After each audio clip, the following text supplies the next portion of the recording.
오늘 함께 나눌 본 말씀은 사도행전 10장 17절에서 33절까지의 말씀입니다. 베드로가 본 바 환상이 무슨 뜻인지 속으로 의아해 하더니 마침 고넬료가 보낸 사람들이 시몬의 집을 찾아 문 밖에 서서 불러 묻되 베드로라 하는 시몬이 여기 유숙하느냐 하거늘 베드로가 그 환상에 대하여 생각할 때에 성령께서 그에게 말씀하시되 두 사람이 너를 찾으니 일어나 내려가 의심하지 말고 함께 가라. 내가 그들을 보내었느니라 하시니 베드로가 내려가 그 사람들을 보고 이르되 내가 곧 너희가 찾는 사람인데 너희가 무슨 일로 왔느냐. 그들이 대답하되 백부장 고넬료는 의인이요 하나님을 경외하는 사람이라. 유대 온 족속이 칭찬하더니 그가 거룩한 천사의 지시를 받아 당신을 그 집으로 청하여 말을 들으려 하느니라 한데 베드로가 불러들여 유숙하게 하니라. 이튿날 일어나 그들과 함께 갈새 요빠에서 온 어떤 형제들도 함께 가니라. 이튿날 가이사랴에 들어가니 고넬료가 그의 친척과 가까운 친구들을 모아 기다리더니 마침 베드로가 들어올 때에 고넬료가 맞아 발 앞에 엎드려 절하니 베드로가 일으켜 이르되 일어서라 나도 사람이라 하고 더불어 말하며 들어가 여러 사람이 모인 것을 보고 이르되 유대인으로서 이방인과 교제하며 가까이 하는 것이 위법인 줄은 너희도 알거니와 하나님께서 내게 지시하사 아무도 속되다 하거나 깨끗하지 않다 하지 말라 하시기로 부름을 사행하지 아니하고 왔노라. 묻노니 무슨 일로 나를 불렀느냐. 고넬료가 이르되 내가 나흘 전 이맘때까지 내 집에서 제9시 기도를 하는데 갑자기 한 사람이 빛난 옷을 입고 내 앞에 서서 말하되 고넬료야 하나님이 내 기도를 들으시고 내 구제를 기억하셨으니 사람을 요빠에 보내어 베드로라 하는 시몬을 청하라. 그가 바닷가 무도장이 시몬의 집에 유숙하느니라 하시기로 내가 곧 당신에게 사람을 보내었는데 오셨으니 잘하였나이다. 이제 우리는 주께서 당신에게 명하신 모든 것을 듣고자 하여 다 하나님 앞에 있나이다. 아멘. 네, 오늘은 사도행전 10장 17절에서 33절까지 말씀을 통해 다 하나님 앞에 있나이다 라는 제목으로 함께 말씀을 나누고자 합니다. 이 제목은 오늘 본문 마지막 구절에 나오는 말씀입니다. 본문 33절의 하반절에 모든 것을 듣고자 하여 다 하나님 앞에 있나이다 라고 말하고 있습니다. 오늘 본문은 정말 성경에서 역사적인 사건입니다. 역사적인 만남이 이루어진 일을 다루고 있습니다. 바로 복음이 이제 유대인에게서 이방인에게로 넘어간 이제 유대인과 이방인이 한 자리에서 복음을 들었다는 사실입니다. 아주 역사적인 일입니다. 이 사역의 사용된 최초 인물이 바로 사도 베드로였고 대상은 고넬료와 그에 속한 이방인들이었습니다. 그리고 이 모든 일을 성령님께서 주도하셨습니다. 하나님의 섭리 가운데 이루어진 일이란 말입니다. 우리나라가 여러분 다 같이 한 마음으로 하나가 된 기억이 혹시 있으신가요? 88 올림픽 때 손에 손잡고를 부르며 혹시 그런 느낌을 받으셨나요? 아니면 혹시 여러분 2002년 월드컵을 기억하시나요? 제가 기억하기로는 우리나라에서 아마 이보다 더 온 국민이 하나로 뭉친 적은 없었던 것 같습니다. 남녀노소 누구나 특히 우리나라 경기가 있는 날이면 누구든지 아는 사람이든 모르는 사람이든 누구나 하나가 되고 걸어가면서 하이파이브를 하며 심지어 남의 차에 올라가 뛰어도 용사가 되던 그런 때였습니다. 그런데 이 오늘 본문은 복음으로 남녀노소 유대인이건 이방인이건 모두가 다 하나가 되는 최초의 사건입니다. 이보다 더 감격스러운 일이 어디 있을까요? 어떻게 이들이 다 하나님 앞에서 하나가 될 수 있었는지 함께 살펴보기를 원합니다. 오늘 역사적 사건엔 하나님께서 쓰신 사람은 바로 베드로였습니다. 그래서 사실 베드로는 이 환상의 의미를 의아해하고 있었습니다. 본문 17절 상반절을 보면 베드로가 본 바 환상이 무슨 뜻인지 속으로 의아해하더니 바로 앞 16절 말씀을 보며 이런 일이 3번 있은 후라고 말하고 있습니다. 3번이나 거듭 베드로에게 환상을 보여주셨는데 3번이나 보여주셨다는 것은 그만큼 매우 중요한 의미를 담고 있다는 말입니다. 그런데도 베드로는 도무지 가늠할 수 없어 깊은 생각에 빠집니다. 그렇게 베드로가 깊은 생각을 하며 의아해하고 있을 때 이제 성령님께서 말씀해 주셨습니다. 오순절 성령 강림 이후 베드로는 항상 늘 성령님과 함께 성령 충만한 가운데 사역을 이어왔습니다. 하지만 하나님께서 베드로에게 직접 이처럼 말씀하신 것은 처음이었습니다. 본문 19절 20절 말씀입니다. 베드로가 그 환상에 대하여 생각할 때 성령께서 그에게 말씀하시되 두 사람이 너를 찾으니 일어나 내려가 의심하지 말고 함께 가라. 내가 그들을 보내었느니라 하시니. 아주 성령님의 섬세하고 세심한 배려가 돋보입니다. 앞서 주께서 아나니아에게 하신 명령과 유사한 형식입니다. 환상의 참 의미는 베드로가 성령님의 명령에 온전히 순종할 때 앞으로 이제 밝혀질 것입니다. 하나님께서는 초자연적인 방식으로 뜻을 나타내시거나 길을 인도하시기도 합니다. 때로는 이렇게 신비한 체험이나 우리가 전혀 생각하지 못하는 독특한 방식으로 이 당시 우리를 인도하시기도 합니다. 하지만 명확하게 나타내신 하나님의 그 말씀보다 더 우리가 앞설 수는 없습니다. 만약 베드로가 여기서 의아해하고 또 한참 생각에 빠져 있다가 베드로가 자기 생각대로 자기 주관대로 행동했다면 아마 다른 결과가 있을 수도 있었을 것입니다. 그러나 베드로는 하나님의 때를 기다렸습니다. 베드로가 환상에 대해서 생각할 때 마침 고넬료가 보는 사람들이 베드로가 유숙하던 집에 찾아옵니다. 본문 17절 하반절에서 18절까지 말씀을 보면 마침 고넬료가 보낸 사람들이 시몬의 집을 찾아 문 밖에 서서 불러 묻되 베드로라 하는 시몬이 여기 유숙하느냐 하거늘. 그리고 베드로가 내려가 그 질문을 합니다. 본문 21절에서 베드로가 내려가 그 사람들을 보고 이르되 내가 곧 너희가 찾는 사람인데 너희가 무슨 일로 왔느냐.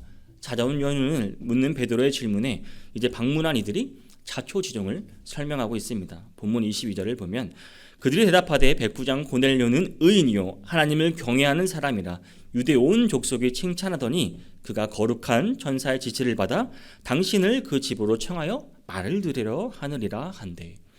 우선 자신들이 보낸 그 주인에 대한 정보를 건넵니다. 의심과 오해를 이제 미연에 방지하기 위함입니다. 백부장 고넬료, 하나님을 경외하는 사람 외에 의인과 유대 온 족속이 칭찬한다는 정보를 말합니다. 이방인 고넬료를 향한 의인이라는 표현은 이제 그의 선행에 대한 종들의 판단을 보여주고 있습니다. 고넬료가 어떤 사람인지 보여줍니다. 그들이 보기에 하나님을 향한 주인 고넬료의 신앙이 그만큼 진심이었음을 강조하는 대목입니다. 가이사라에 사는 온 유대인에게 칭찬받는다는 말은 고넬료와 유대인들 간의 친밀한 관계를 유지하고 있다는 것입니다. 여기서 칭찬으로 번역된 동사는 이제 원어로 마르티레올인데 이것은 증언하다, 증명하다라는 뜻입니다. 즉 무슨 말이냐면 당신의 동족 유대인들 모두가 고넬료를 보증한다는 내용입니다. 아주 확고한 표현입니다. 일단 사람들에 대한 베드로의 경계심은 이제 어느 정도 해제되었을 것입니다. 문제는 방문 목적입니다. 종들은 그가 거룩한 천사의 지시를 받아 당신을 그 집으로 청하여 말을 들으려 한다고 말하고 있습니다.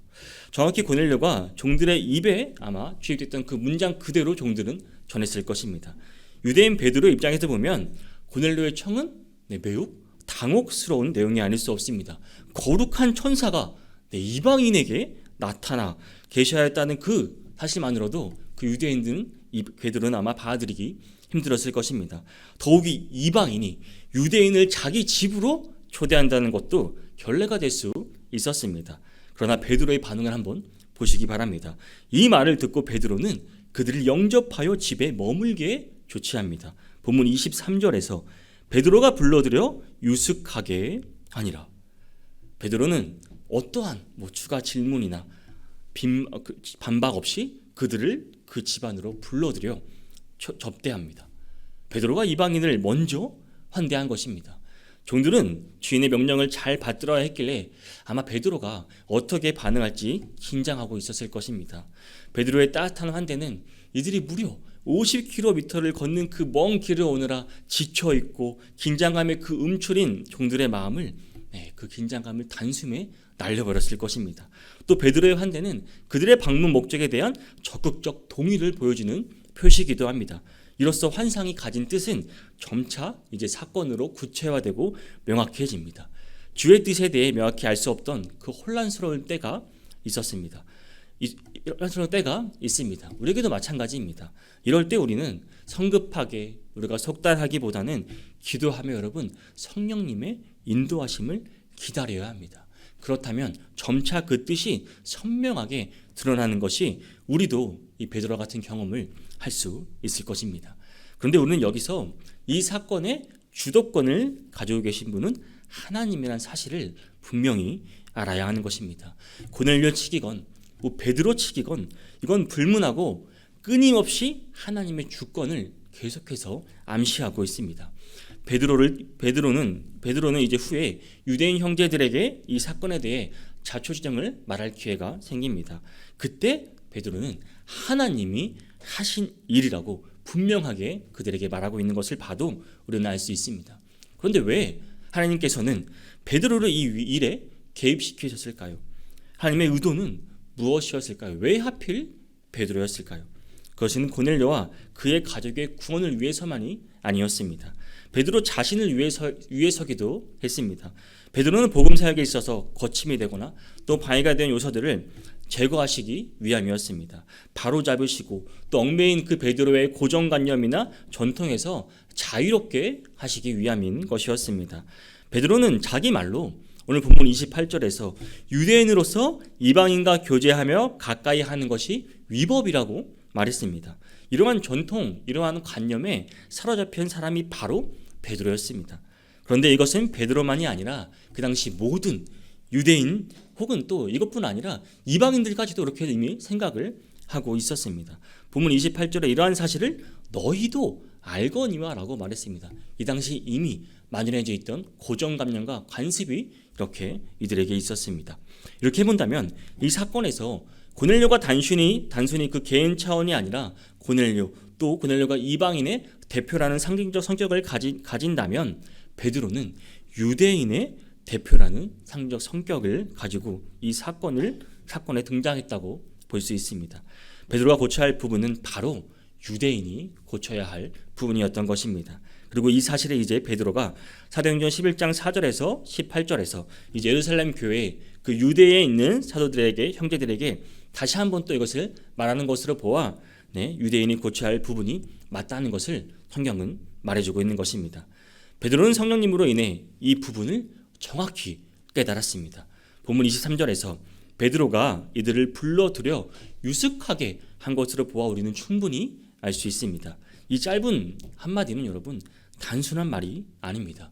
유대인 사도가 할례받지 않은 이방인을 집으로 불러들이고 함께 잠을 자게 했다는 사실은 당시에 매우 반유대교적 행위로서 비난의 대상이 될 수 있었습니다.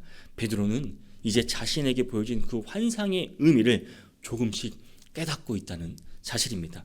그리고 베드로는 유대인으로서 이방인과 교제하며 가까이 하는 것이 위법인 줄을 알면서도 고넬료 집을 또 방문합니다.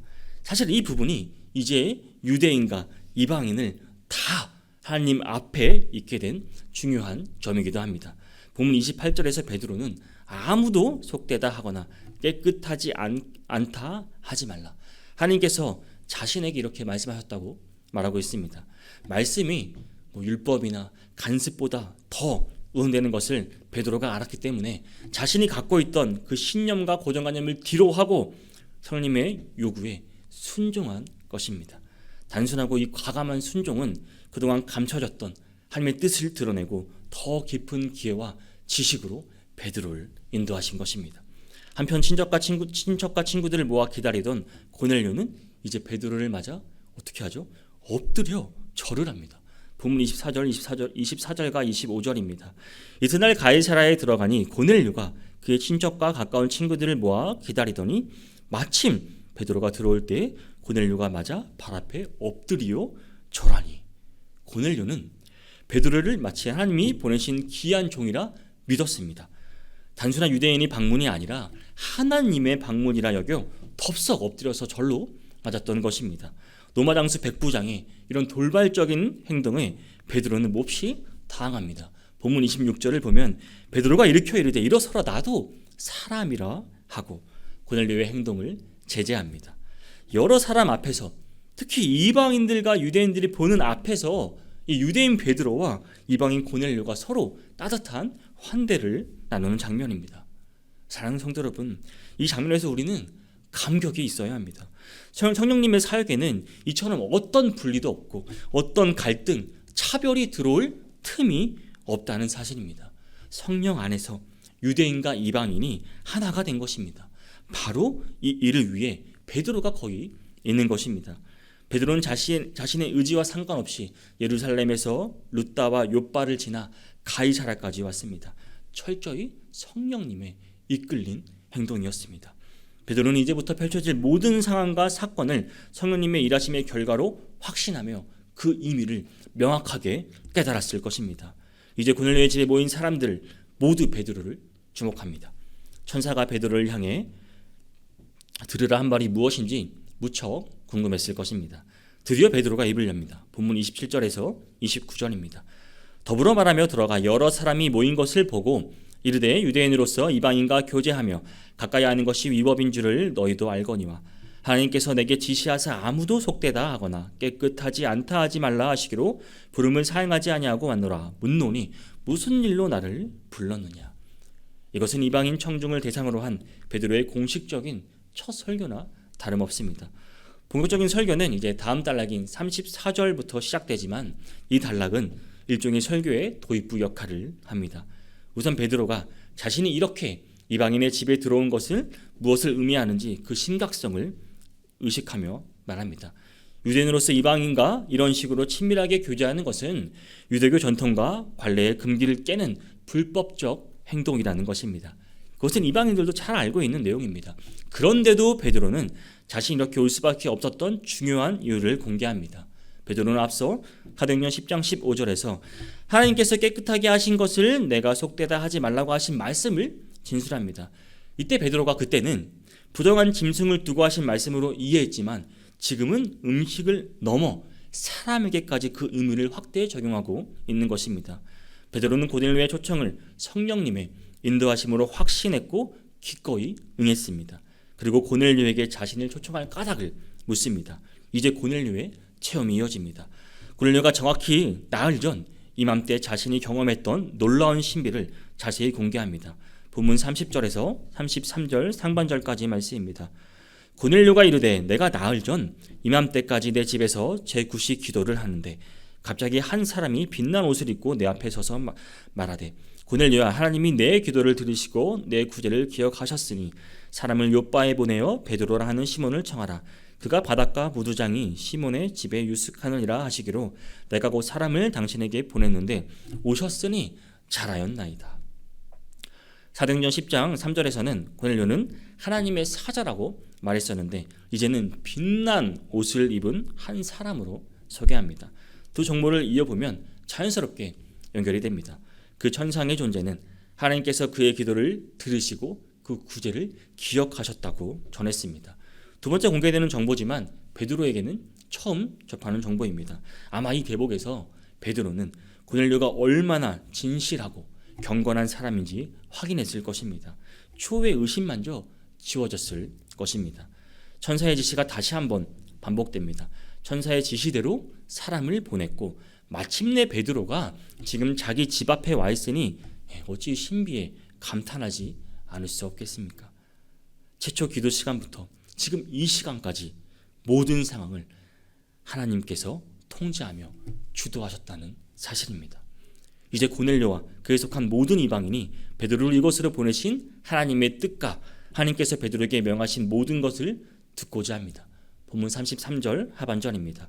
이제 우리는 주께서 당신에게 명하신 모든 것을 듣고자 하여 다 하나님 앞에 있나이다.